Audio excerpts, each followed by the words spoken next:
Thank you, Lester. New tonight at 6, you're going to hear for the first time from a woman from Lancaster who was humiliated on the job while working for the village's Department of Public Works. The offending co-worker is still on the job, and an important warning about this story first. Some of the topics and the language may not be suitable for young viewers. Here's investigative reporter Steve Brown now as we continue to hold people in power accountable. It was disgusting. It was unnecessary. It was just gross. It was gross. This is Aline Weber recalling what happened to her on the morning of July 15th at the Village of Lancaster DPW. Working as a seasonal laborer, Weber and fellow DPW employees had just received their assignments for the day when one worker, Brian Mamott, announced he had a song he wanted to sing for everyone. All right, here you go. You can tell by the smell that your girl's not doing well when the end of the month rolls along. The song lasts 2 minutes. Additional verses we will not share publicly include sex acts involving women having their period. The only woman in the room is Weber. During the song, the camera moves to her, fidgeting with her phone and flashing a forced smile.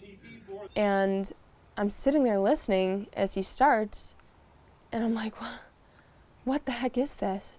Weber immediately filed a formal complaint with village government. Paul Rudds is a village trustee and chairman of the village board's Human Resources Committee. That person was suspended immediately. They were given 10 days off without pay.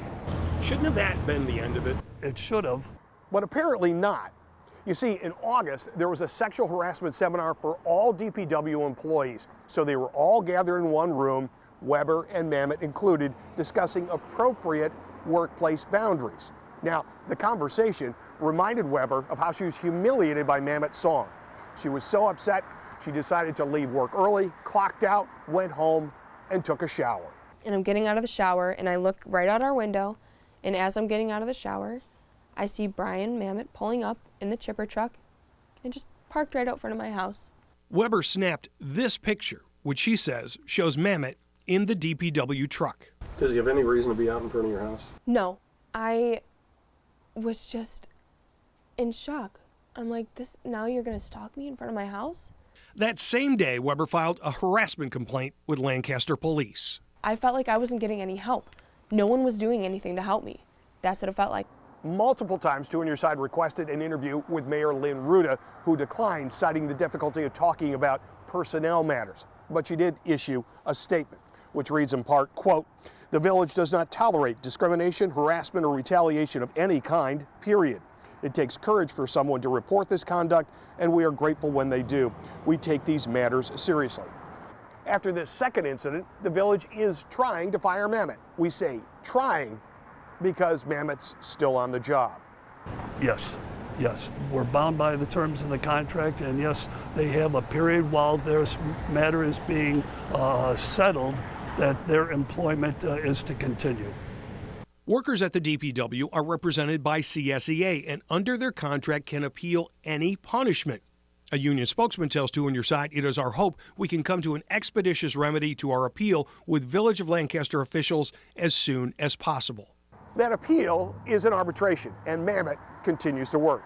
Mamott declined to talk to Two on Your Side.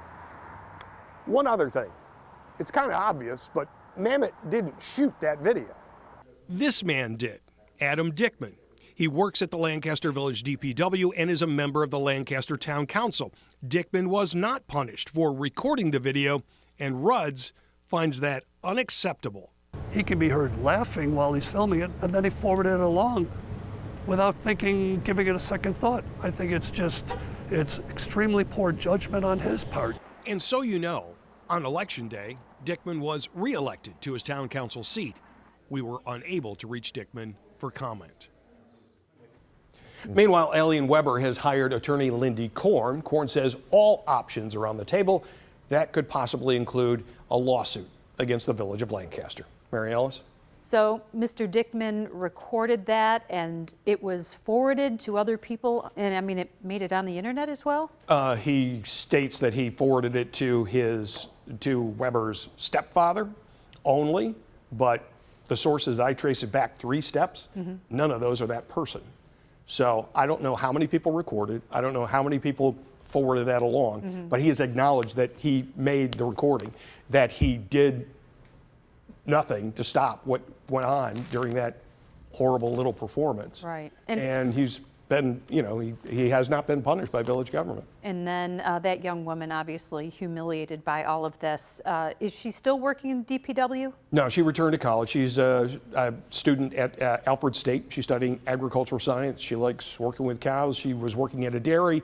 She was more than happy to continue doing that, but she needed more money, so she returned to the job at the DPW where she had spent the previous 2 summers to try and make extra money so that she could pay for tuition. So at least she's out of that workplace for now. She is, she is. All right.